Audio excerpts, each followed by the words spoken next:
ನಮಸ್ತೆ ವೀಕ್ಷಕರೇ, ನಮ್ಮ ಜೊತೆ ಇವತ್ತಿದ್ದಾರೆ ಕೊರಿಯೋಗ್ರಾಫರ್ ಆದ ಮಾಸ್ಟರ್ ಜಗದೀಶ್ ಅವರು. ಬನ್ನಿ ಅವ್ರ ಜೊತೆ ಮಾತಾಡೋಣ. ನಮಸ್ತೆ ಸರ್, ಹೇಗಿದ್ದೀರಾ? ಫೈನ್, ತುಂಬ ಚೆನ್ನಾಗಿದ್ದೀನಿ. ಹೇಗೆ ನಡೀತಾ ಇದೆ ಸರ್ ನಿಮ್ಮದು?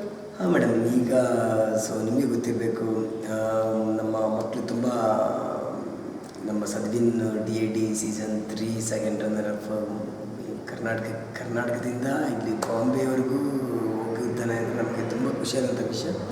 ಸೊ ಟ್ರೆಂಡ್ ಇವಾಗ ತುಂಬ ಚೆನ್ನಾಗಿದೆ. ಡ್ಯಾನ್ಸರ್ಸ್ಗೆ ಮುಂಚೆ ಅಷ್ಟು ಓಫ್ ಇರಲಿಲ್ಲ, ಇವಾಗಂತೂ ತುಂಬಾ ಚೆನ್ನಾಗಿದೆ. ಎಲ್ಲರೂ ಫ್ಯೂಚರ್ ಕಷ್ಟಪಟ್ಟರೆ ಮುಂದೆ ಖಂಡಿತ ಬಂದೇ ಬರ್ಬೋದು. ನನಗೆ ಏನು ತುಂಬ ಖುಷಿಯಾದಂಥ ವಿಷಯ ಅಂತಂದರೆ ಅವ್ನು ಸೆಲೆಕ್ಷನ್ ಆಗಿರೋದು ದೊಡ್ಡ ವಿಷಯ ಆಯಿತು. ಯಾಕಂದರೆ ಅದು ಇಡೀ ಕರ್ನಾಟಕದಿಂದ ನಮ್ಮ ಮಗು ಒಂದು ಸೆಲೆಕ್ಷನ್ ಆಗಿ ಹೋಗಿದೆ ಅಂತಂದರೆ ಅದು ಹೆಮ್ಮೆ ಆದಂಥ ವಿಷಯ ಆಯಿತು. ಮತ್ತು ಅಲ್ಲಿಂದ ಸೆಕೆಂಡ್ ರನ್ನರ್ ಆಫ್ ಆಗಿ ವಿನ್ ಆಗಿ ಬಂದ, ತುಂಬ ಖುಷಿ ಆಯಿತು. ಈಗ ರೆಸ್ಪಾನ್ಸ್ ತುಂಬ ಚೆನ್ನಾಗಿದೆ. ನಮಗೆ ಜವಾಬ್ದಾರಿನೂ ಜಾಸ್ತಿ ಬರ್ತಾಯಿದೆ. ಸೊ ಮುಂದೆ ಇನ್ನೂ ಏನು ಮಾಡ್ಬೋದು, ಏನು ಮಾಡಬೇಕು ಅಂತ ಜವಾಬ್ದಾರಿ ಜಾಸ್ತಿ ಆಗ್ತಾಯಿದೆ. ಸೊ ಈಗಿಂದು ಮೈಸೂರು ಹೆಬ್ಬಾಳ ಎಲ್ಲ ಇಡೀ ಇದರಿಂದ ನಾವು ಕೇಳ್ಕೊಂಡ್ಬರ್ತಿದ್ದಾರೆ. Thank you. ಇದರಲ್ಲೆಲ್ಲ ನಿಮ್ಮ ಎಫರ್ಟ್ ಇದೆ ಅಂತ ಗೊತ್ತಾಗ್ತದೆ. ಸೊ ಹೇಳಿ ಸರ್, ಈ ಡ್ಯಾನ್ಸ್ ಅನ್ನೋ ಕಲೆಗೆ ಹೇಗೆ ಬಂದ್ರಿ, ಹೇಗೆ ಇಂಟ್ರೊಡ್ಯೂಸ್ ಆದ್ರಿ ನೀವು? ನಾವು ಫಸ್ಟ್ ಮಂಡ್ಯದಲ್ಲಿ ಇದ್ದಿದ್ದು. ಆ್ಯಕ್ಚುಲಿ ನಮ್ಮದು ನೇಟಿವ್ ಪ್ಲೇಸ್ ಮಂಡ್ಯನೇ. ನಮ್ಮದು ಚಿಕ್ಕ ಗ್ರಾಮ ಬೂದ್ನೂರು, ಹಳೆ ಬೂದ್ನೂರು ಅಂತ. ಸೊ ನಾವು ಚಿಕ್ಕ ವಯಸ್ಸಲ್ಲೇ ಸ್ಕೂಲಲ್ಲಿ ಎಲ್ಲ ಡ್ಯಾನ್ಸ್ ಮಾಡ್ಕೊಳ್ತಾ ಇದ್ವಿ. ಆಮೇಲೆ ಮಾಸ್ಟರೆಲ್ಲ ಕೇಳೋರು, ಅಲ್ಲಿ ಹಳ್ಳಿ ವಾತಾವರಣ ಟೈಪಲ್ಲೇ ಕೇಳೋರು, ಯಾರು ಡ್ಯಾನ್ಸ್ ಮಾಡ್ತಿಲ್ಲ ಹಾಗೆ. ನಾನು ಜಾಸ್ತಿ ಆಗ ತುಂಬ ತುಂಟ, ತುಂಬ ಚೆನ್ನಾಗಿ. ಅಂದರೆ ಫಸ್ಟ್ ಟೈಮ್ ನಾನು ಡ್ಯಾನ್ಸ್ ಮಾಡಿದ್ದು ವಿನೋದ್ ರಾಜ್ ಅವ್ರದ್ದು ಡ್ಯಾನ್ಸ್. ತುಂಬ ಇಂಟ್ರೆಸ್ಟ್. ಆಮೇಲೆ ನಮ್ಮ ಅಕ್ಕ ನನಗೆ ತುಂಬ ಸ್ಫೂರ್ತಿ. ಯಾಕೆಂದರೆ ಫಸ್ಟ್ ಕಲ್ತಿದ್ದು ಕೋಲಾಟ. ಕೋಲಾಟ ಅಂದರೆ ನಮ್ಮ ಒಂದು ಸ್ಕೂಲ್ ಗ್ರೌಂಡ್ ಇತ್ತು. ನನ್ನ ಮಾಸ್ಟರ್ ಒಬ್ಬರು ಮಾದಣ್ಣ ಅಂತ ಒಬ್ಬರು ನಮ್ಮೂರವರೇ.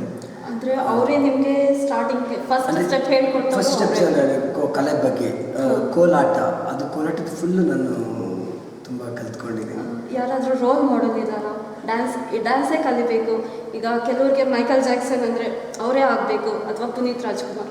ನಿಮಗೆ ಆ ರೀತಿ ಯಾರಾದರೂ ರೋಲ್ ಮಾಡಲ್? ನನಗೆ ಆ ಥರ ಇಲ್ಲ, ನಂದೇನಿದೆ ನಾನೇ. ಸೊ ನಾನೇನು ಕ್ರಿಯೇಟಿವ್ ಮಾಡ್ತೀನಿ ಅದೇ. ಯಾಕಂದರೆ ಈಗಿನ ಟ್ರೆಂಡಲ್ಲಿ ತುಂಬ ಟಫ್ ಕಾಂಪಿಟೇಷನ್ ಇರೋದ್ರಿಂದ ನಾನು ಹೊಸದಾಗಿ ಏನಾರು ಕೊಡಬೇಕು. ಆಗ ಅವ್ರ ಥರನೇ ಆಗಬೇಕು, ಇವ್ರ ಥರನೇ ಆಗಬೇಕು, ಅವ್ರ ಥರನೇ ಆಗಬೇಕು ಅಂತ ಏನಿಲ್ಲ. ಒಟ್ಟು ನಾನು ಡ್ಯಾನ್ಸ್ ಕಲಿಬೇಕು, ನಾನು ಡ್ಯಾನ್ಸ್ ಮಾಡಬೇಕು ಅಷ್ಟೇ ಗೊತ್ತಿದೆ ನನಗೆ. ಓಕೆ, ನಿಮಗೆ ಯಾವ ಥರ ಡ್ಯಾನ್ಸ್ ಇಷ್ಟ? ಈಗ ಕ್ಲಾಸಿಕಲ್ ಬಂದರೆ ಭರತನಾಟ್ಯಂ, ಕುಚಿಪುಡಿ ಆ ರೀತಿ ಇಷ್ಟನಾ, ಅಥವಾ ಪಾಪ್ ಡ್ಯಾನ್ಸ್, ಜಾಸ್ ಆ ರೀತಿ ಟೈಪ್ ಇಷ್ಟ ಆಗುತ್ತೆ? ನನಗೆ ಫಸ್ಟ್ ನನಗೆ ತುಂಬ ಇಷ್ಟ ಅಂದರೆ ನಾನು ರೋಬೋಟಿಕ್ ತುಂಬ ಚೆನ್ನಾಗಿ ಮಾಡ್ತೀವಿ. ಸೊ ಅದು ಸಖತ್ ಇಷ್ಟ. ಮತ್ತು ವೆಸ್ಟರ್ನ್ ತುಂಬ ಚೆನ್ನಾಗಿದೆ. ತುಂಬ ಡ್ಯಾನ್ಸ್ ಎಲ್ಲನೂ ಇಷ್ಟಪಡ್ತೀನಿ. ನಾನು ಮ್ಯೂಸಿಕ್ ಅಂದರೆ ಸಖತ್ ಆಸೆ, ತುಂಬ ಇಷ್ಟಪಡ್ತೀನಿ. Okay sir. ಸೊ ಯಾವುದಾದ್ರೂ ಫಿಲಮ್ಸಲ್ಲಿ ವರ್ಕ್ ಮಾಡ್ತಾ ಇದ್ದೀರಾ? ಈಗ ಸುಮಾರು ಒಂದು 15 ಮೂವಿ ಮಾಡಿದ್ದೀನಿ. ಒಂದು ಆರ್ಟಿಸ್ಟ್ ಆಗಿ ಮಾಡಿದ್ದೀನಿ. ಇನ್ನೆಷ್ಟು ಮಾಸ್ಟರ್ ಕಾರ್ಡ್ಗೆ ಅಪ್ಲೈ ಮಾಡಿದ್ದೀನಿ. ಇನ್ನು 3 years ಅದು ಆಗುತ್ತೆ ಅಂತ ಅಂದ್ಕೊಂಡಿದ್ದಾರೆ. ನಿಮ್ಮ ಫ್ಯೂಚರ್ ಪ್ಲಾನ್ಸ್ ಏನಾದರೂ ಇದೆಯಾ? ಕೊರಿಯೋಗ್ರಾಫರ್ ಆಗಿ ಹೋಗಬೇಕು ಕನ್ನಡ ಫಿಲಮ್ ಇಂಡಸ್ಟ್ರಿ? ಖಂಡಿತ ತುಂಬ ಆಸೆ ಇದೆ. ಸೊ ಆಪರ್ಚುನಿಟಿ ಸಿಕ್ಕಿದ್ರೆ ನಾನಂತೂ ಬಿಡೋದಿಲ್ಲ, ಖಂಡಿತ ಮಾಡೇ ಮಾಡ್ತೀನಿ. ಅದು ಮಾಸ್ಟರ್ ಕಾರ್ಡ್ಗೆ ರೀಸೆಂಟಾಗಿ ಅಪ್ಲೈ ಮಾಡಿದ್ದೀನಿ. ಯಾವುದಾದ್ರು ಸರಿ, ಇಲ್ಲ ಫಿಲಿಮಲ್ಲೇ ಆಗಿರ್ಬೋದು, ಇಲ್ಲ ನಮ್ಮ ಕ್ಲಾಸಲ್ಲೇ ಆಗಿರ್ಬೋದು ಅಂತೇನಿಲ್ಲ. ನಿಮ್ಮ ಇನ್ಸ್ಟಿಟ್ಯೂಟ್ ಬಗ್ಗೆ ಹೇಳಿ ಸರ್. ಯಾರು ನಿಮಗೆ ಪ್ರೋತ್ಸಾಹ ಕೊಟ್ಟರು ಇದನ್ನು ಸ್ಟಾರ್ಟ್ ಮಾಡಬೇಕು ಅಂತ? ನಿಮಗೆ ಸ್ವಂತವಾಗಿ ಬಂದಿದ್ದ, ಅಥವಾ ಯಾರಾದರೂ ಹೇಳಿದ್ರ ನಿಮಗೆ ಸ್ಟಾರ್ಟ್ ಮಾಡು ಅಂತ? ನಂತೇನಿಲ್ಲ. ಫಸ್ಟ್ ನಮ್ಮದು ಚಾಲೆಂಜಿಂಗ್ ಡ್ಯಾನ್ಸ್ ಗ್ರೂಪ್ ಅಂತ ಇತ್ತು. ಓಕೆ, ಅದನ್ನು ಮೇಂಟೈನ್ ಮಾಡ್ತಾಯಿದ್ವಿ, ಅದನ್ನು ಮಾಡ್ತಾಯಿದ್ದೆ. ಆಮೇಲೆ ನಮ್ಮ ನಾಗರತ್ನ ಅಮ್ಮ ಅಂತ ಒಬ್ಬರಿದ್ದರು. ಇಲ್ಲ ಕಣೋ, ನೀನು ತುಂಬ ಟ್ಯಾಲೆಂಟ್ ಇದೆ, ಏನಾದ್ರು ಮಾಡಲೇಬೇಕು ಅಂತ ಹೇಳ್ತಾರೆ ಇದ್ರು. ನಮ್ಮ ಬ್ಯಾಗ್ರೌಂಡ್, ನಮ್ಮ ಸ್ಟೂಡೆಂಟ್ಸು, ನಮ್ಮ ಫ್ರೆಂಡ್ ಸರ್ಕಲ್ಲು ಎಲ್ಲ ಸಪೋರ್ಟಿಂಗ್ ತುಂಬ ಚೆನ್ನಾಗಿತ್ತು ನಮಗೆ. ಸೊ ಈಗಿನ ಜನ್ರೇಷನ್ ಅವ್ರು ಹೇಗಿದ್ದಾರೆ ಸರ್? ಅವ್ರದ್ದೆಲ್ಲ ಹೀಗೆ ಆಗಬೇಕು ಅಂತ ಹೇಳ್ತಾರೆ. ಅದೇ ಈಗಿನ ಜನ್ರೇಷನ್ ಅಂದರೆ ಪೇರೆಂಟ್ಸ್ಗೆ ತಾಳ್ಮೆ ಇಲ್ಲ. ಹೇಗೆ ಬರಬೇಕು ಇರೋದಿಲ್ಲ. ಇಲ್ಲ ಬಂದು 2-3 ತಿಂಗಳಿಗೆ ಕಲ್ತು ಬಿಡಬೇಕು, ನಮ್ಮ ಕೈ ಈಚೆ ಬಂದುಬಿಡಬೇಕು, ಅಲ್ಲಿ ಚಾನಲ್ ಬಂದುಬಿಡಬೇಕು ಅಂತಾರೆ. ಯಾಕಂದರೆ ಉದಾಹರಣೆ ನಾನು ಕೊಡೋದೇನೆಂದರೆ, ನಮ್ಮ ಅದೇ ಸದ್ವಿನ್ ಬಗ್ಗೆ ಹೇಳಬೇಕು ಅಂದರೆ,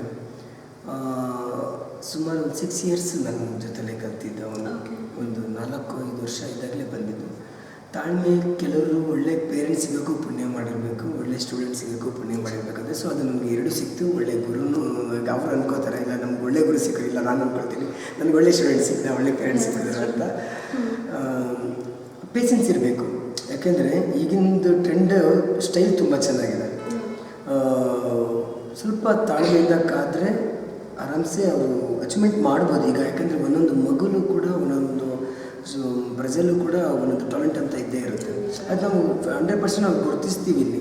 ಯಾಕೆಂದರೆ ನಾನು ಈಗ ರೀಸೆಂಟಾಗಿ ಒಂದು 3.5 years ಒಂದು ಬೇಬಿಗೆ ರೆಡಿ ಮಾಡಿದ್ದೀನಿ ಸಾಂಗ್. ಅದು ಸುಮಾರು ನಾನು 4-5 ಸ್ಟೇಜ್ ಹತ್ತಿದ್ದೆ ನಾನು. ಬ್ಯೂಟಿಫುಲ್. ನನಗೆ ಖುಷಿ ಆಗುತ್ತೆ, ನಾನು ಈ ಮಗುಗೆ ರೆಡಿ ಮಾಡ್ತೀನಲ್ಲ, ಅದು ನನಗೆಲ್ಲ ಬಂದುಬಿಡುತ್ತೆ, ನಾನು ಇನ್ನೂ ಏನಾದ್ರು ಮಾಡಬೇಕಲ್ಲ ಅಂತ. ಸೊ ಅಪ್ಕಮಿಂಗ್ ಡ್ಯಾನ್ಸರ್ಸ್ಗಾಗಿ ಅಥವಾ ಕೊರಿಯೋಗ್ರಾಫರ್ಸ್ಗಾಗಿ ಏನು ಹೇಳೋಕ್ಕೆ ಇಷ್ಟಪಡ್ತೀರಾ ನೀವು? ಟೈಮ್ ವೇಸ್ಟ್ ಮಾಡ್ತೇನೆ ಫಸ್ಟ್ ಆಫ್ ಆಲ್. ಯಾಕೆಂದರೆ ಈಗಿಂದು ತುಂಬಾ ಕಷ್ಟ. ನಾನು ಟೈಮ್ ವೇಸ್ಟ್ ಮಾಡಲ್ಲ. ನಾನು ಬೆಳಿಗ್ಗೆ ಬರ್ತೀನಿ, ಜಸ್ಟ್ ಹಾಫ್ ಆನ್ ಅವರ್ ನಾನು ಬೇಗ ಬಂದೆ. ಯಾಕೆಂದರೆ ನಾನು ಮಾರ್ನಿಂಗ್ 6 to 7 ನನ್ನ ಕ್ಲಾಸಸ್ ಇರುತ್ತೆ ಹೊರಗಡೆ. ನಂದು ಇನ್ಸ್ಟಿಟ್ಯೂಟ್ ನಂದಿದ್ದರೂ ಕೂಡ ನಾನು ಹೊರಗಡೆ ಕೂಡ ಕ್ಲಾಸಸ್ ತೊಗೋತೀನಿ. ನಾನು ಅನ್ನೋದಿಲ್ಲ ನನ್ನ ಹತ್ರ ರಿಯಲಿ ಫ್ರ್ಯಾಂಕಾಗಿ ಹೇಳ್ಬೇಕಂದ್ರೆ. ಚೆನ್ನಾಗಿ ಕಷ್ಟಪಡಿ, ಹೊಸ ಹೊಸ ಸ್ಟೈಲ್ನ ಹುಟ್ಟಾಕಿ, ಶ್ರದ್ಧೆ ಇರಲಿ, ಎಲ್ಲರೂ ಹಾರ್ಡ್ ವರ್ಕ್ ಮಾಡಿದ್ರೆ ಖಂಡಿತ ಮುಂದೆ ಬರ್ತಾನೆ. ಅದಕ್ಕೆ ನಾನೇ ಉದಾಹರಣೆ. ಯಾಕೆಂದರೆ ನನಗೆ ಸಪೋರ್ಟಿವ್ ಜಾಸ್ತಿ ಅವಾಗ ಏನಿಲ್ಲ. ನಾನು ಬೆಂಗಳೂರು ಬಂದಾಗ ಸಪೋರ್ಟ್ ನಂಗೆ ಜಾಸ್ತಿ ಯಾರು ಸಿಕ್ಕಿರಲಿಲ್ಲ. ಸುಮಾರು ಇಷ್ಟು ಹೆಸರು ಮಾಡೋಕ್ಕೆ ನಾನು 15 ವರ್ಷ ಟೈಮ್ ತಗೊಂಡಿದ್ದೀನಿ. ತುಂಬ ಕಷ್ಟಪಟ್ಟರೆ ಸರ್ ನೀವು ಆ ಸ್ಟೇಜಿಂದ ಈ ಸ್ಟೇಜ್ಗೆ ಬರೋದಕ್ಕೆ? ನಿಜವಾಗ್ಲೂ ಕಷ್ಟ ಅಂತಂದರೆ ನನಗೆ ಬೆಂಗಳೂರಲ್ಲಿ ಯಾರೂ ಗೊತ್ತಿಲ್ಲ. ನನಗೆ ಯಾರೂ ಗೊತ್ತಿರಲಿಲ್ಲ ಬೆಂಗಳೂರಲ್ಲಿ. So first Ravi gym body builder Ravi ಗೊತ್ತಿರಲಿಲ್ಲ. ಅವ್ರ ಜಿಮ್ಮಲ್ಲಿ ನಾನು ಸೊ ಕ್ಲಾಸ್ ತೊಗೋತೀನಿ ಅಂತ ಕೇಳಿಕೊಂಡು ಹೋದಾಗ, ಸೊ ಇಲ್ಲಪ್ಪ ನಾನು ನಿಮ್ಮದು ಕ್ವಾಲಿಟಿ ನೋಡಬೇಕು, ಆಮೇಲೆ ನೀನು ಬೇಕಾದ್ರೆ ಅಂತ ನೀನು ತೊಗೋಬೇಕಂತ ಹೇಳಿದ್ರು. ಹೋದೆ. ಒಂದು ದಿವಸ ಕರೆದ್ರು. ಮಾರ್ನಿಂಗ್ 10 o'clock ಎಲ್ಲ ಮಕ್ಕಳನ್ನ ಕೂರಿಸಿದ್ರು, ಪೇರೆಂಟ್ಸ್ನ ಕೂರಿಸಿದ್ರು. ಡ್ಯಾನ್ಸ್ ಮಾಡಿ ತೋರಿಸಿದೆ. ಅವ್ರಿಗೆ ತುಂಬ ಇಷ್ಟ ಆಯಿತು. ಸರಿಯಪ್ಪ ವೀಕ್ಲಿ ನೀನು ಬಂದಿದ್ದು ಕ್ಲಾಸ್ ತಗೊಂಡು ಫಸ್ಟ್ ಒಂದು ಅಲ್ಲಿ ಹೆಜ್ಜೆ ಸ್ಟಾರ್ಟ್ ಆಯಿತು. ಅದಕ್ಕಿಂತ ಮುಂಚೆ ಬಂದಾಗ ನಾನು ಫಸ್ಟ್ ಟೈಮ್ ಬ್ಯಾಂಗ್ಳೂರಿಗೆ ಬಂದಾಗ ಗಾರ್ಮೆಂಟ್ಸ್ಗೆ ಹೋಗ್ತಾಯಿದ್ದೆ. ಫಸ್ಟ್ ಎಲ್ಲ ಕಲ್ತಿದ್ರು ಕೂಡ ನಮಗೆ ಯಾರು ಸಡನ್ನಾಗಿ ಈಗಿನ ಟ್ರೆಂಡಲ್ಲಿ ಈಗಿನ ಜನ್ರೇಷನಲ್ಲಿ ಬಂದ ತಕ್ಷಣ ಚಾನ್ಸ್ ಕೇಳ್ಕೊಂಡು ಯಾರು ಕೊಡಲ್ಲ. ಅವ್ರ ವಾತಾವರಣ ಎಲ್ಲಿಂದ ಬಂದಿದ್ದಾನೆ, ಯಾರಪ್ಪ ಇವನು ನಡೆಸಿ ಏನು ಮಾಡ್ಕೊಂಡು ಹೋಗ್ಬಿಡ್ತಾನೆ, ತುಂಬ ಯಾಕೆ ಭಯದಿಂದ ಇರ್ತಾರೆ. ನಮ್ಗೆ ಯಾರೂ ಗೊತ್ತಿರಲಿಲ್ಲ. ಸೊ 3 ಜನ ಹುಡುಗರು ಬಂದ್ವಿ. ನಾನು, ಅನಿ, ಆನಂದ್ ಅಂತ, ನಮ್ಮೂರು ಅಂತಾನೆ ಗಾರ್ಮೆಂಟ್ಸ್ಗೆ ಹೋಗ್ತಾಯಿದ್ವಿ. ಸೊ ಹಂಗೆಲ್ಲ ಗಾರ್ಮೆಂಟ್ಸು ಆಯಿತು, ಆಟೋ ಓಡಿಸಿದಾಯಿತು, ಎಲ್ಲ ಹಾಸ್ಪಿಟ್ಲ್ ಕೆಲಸಗಳೆಲ್ಲ ಆಯಿತು. ಎಲ್ಲ ಮಾಡಿ ಕೊನೆಗೆ ನನ್ನ ವೃತ್ತಿ ನನ್ನ ಕೈ ಬಿಟ್ಟಿಲ್ಲ, ಡ್ಯಾನ್ಸಲ್ಲೇ ಮುಂದೆ. ಸೊ ನಿಮ್ಮದೇ ಆದ ಹೊಸ ಥರದ ಡ್ಯಾನ್ಸ್ ಏನಾದರೂ ಇಂಟ್ರೊಡ್ಯೂಸ್ ಮಾಡಬೇಕು ಅಂದ್ಕೊಂಡಿದ್ರು? ಅಂದರೆ ಅದು ಇದು ಎಲ್ಲ ಮಿಕ್ಸ್ ಮಾಡಿ ರೀಮಿಕ್ಸ್ ಮಾಡಿ ಅದು ತುಂಬಾ ಪ್ಲ್ಯಾನ್ ಇದೆ ನನಗೆ. ಯಾಕೆಂದರೆ ನಾನು ಈಗ ಏನಾದ್ರು ಹೊಸದಾಗಿ ಕೊಡೋದು. ನಂದು ಆಡಿಷನ್ದು ಆಗಲಿ, ನಂದು TV ಚಾನಲ್ಸ್ಗಳಾಗಲಿ, ಜಿ ಕನ್ನಡ ಆಗಲಿ, ETV ಕನ್ನಡ ಆಗಲಿ, ಎಲ್ಲ ಒಂದೊಂದು ಸ್ಟೈಲು ಡಿಫ್ರೆಂಟ್ ಆಗಿರುತ್ತೆ. ಸೊ ನನಗೆ ಕೊನೆ ಆಸೆ ಏನಿದೆ ಅಂದರೆ ಕಣ್ಣಿಲ್ದಿರೋ ಮಕ್ಕಳ ಕೈಯಲ್ಲಿ, ಕಣ್ಣಿರೋ ಮಕ್ಕಳ ಕೈಯಲ್ಲೂ ಕೂಡ 2 ಸ್ಟೇಜ್ ಹಾಕಿಸಿ ಸೇಮ್ ಸ್ಟೆಪ್ಸ್ ಇಬ್ಬರು ಈಕ್ವಲ್ ಆಗಿ ಮಾಡಬೇಕು ಅಂತ. ಸೊ ಅದು ಟ್ರೆಂಡ್ ಒಂದು ದೊಡ್ಡ ಸ್ಟೇಜಲ್ಲಿ ಎಲ್ಲ ಚಾನಲ್ ಕರೆಸಿ ಮಾಡೋದು ತುಂಬ ಆಸೆ ಇದೆ ನನಗೆ. ಅದನ್ನು ಟ್ರೈನಪ್ ಹೆಂಗೆ ಕೊಡಬೇಕಂತ ನನಗೆ ಗೊತ್ತು. Okay sir, all the best. Thank you sir. ಕೊನೆಯದಾಗಿ filmaudition.net ಅನ್ನೋ ನಮ್ಮ ವೆಬ್ಸೈಟ್ ಬಗ್ಗೆ ಏನು ಹೇಳೋಕ್ಕೆ ಇಷ್ಟಪಡ್ತೀರಾ? filmaudition.net ನಿಜವಾಗ್ಲೂ ಒಂದು ಬ್ಯೂಟಿಫುಲ್ಲಾಗಿ ಒಂದು ಕ್ರಿಯೇಟ್ ಮಾಡಿದ್ದಾರೆ. ಅದು ಲೋಗೋ ನೋಡಿದೆ ನಂಗೆ ತುಂಬ ಖುಷಿ ಆಯಿತು. ಯಾಕೆಂದರೆ ಒಂದು ಏನಾದರೂ ಕಲಾವಿದರು ಎಲ್ಲರೂ ಸಡನ್ನಾಗಿ ಸಿಗಬೇಕು ಅಂತಂದರೆ ಕೆಲವರಿಗೆ ಎಲ್ಲೊಂದು ಕಾಂಟ್ಯಾಕ್ಟ್ ಇರೋದಿಲ್ಲ. ಏನು ಸಡನ್ನಾಗಿ ಯಾರನ್ನೋ ಮೀಟ್ ಮಾಡಿ ಟೈಮ್ ವೇಸ್ಟ್ ಆಗ್ತಾ ಇರುತ್ತೆ. ಇದ್ರ ಬಗ್ಗೆ ಹೇಳೋಕ್ಕೆಂದರೆ ಬ್ಯೂಟಿಫುಲ್. ಯಾಕಂದರೆ ಸಡನ್ನಾಗಿ ಎಲ್ಲರೂ ಸಿಕ್ಬಿಡ್ತಾರೆ. ನಮ್ಮ ಕಲಾವಿದರಾಗಿರ್ಬೋದು, ಟೆಕ್ನಿಷಿಯನ್ಸ್ ಆಗಿರ್ಬೋದು, ಎಲ್ಲರೂ ಇದರಲ್ಲಿ ಆಟೋಮೆಟಿಕಾಗಿ ಸಿಗ್ತಾರೆ ಅಂತ ಹೇಳೋಕ್ಕೆ ತುಂಬ ಇಷ್ಟಪಡ್ತೀನಿ. ಇಷ್ಟೊತ್ತು ನಮ್ಮ ಜೊತೆ ಮಾತಾಡೋದಕ್ಕೆ ತುಂಬ ಥ್ಯಾಂಕ್ಸ್. ನಿಮ್ಮ ಎಲ್ಲ ಕನಸು ಎಲ್ಲ ಸಕ್ಸಸ್ ಆಗಲಿ ಅಂತ ಕೇಳ್ತೀನಿ. Thank you. All the best.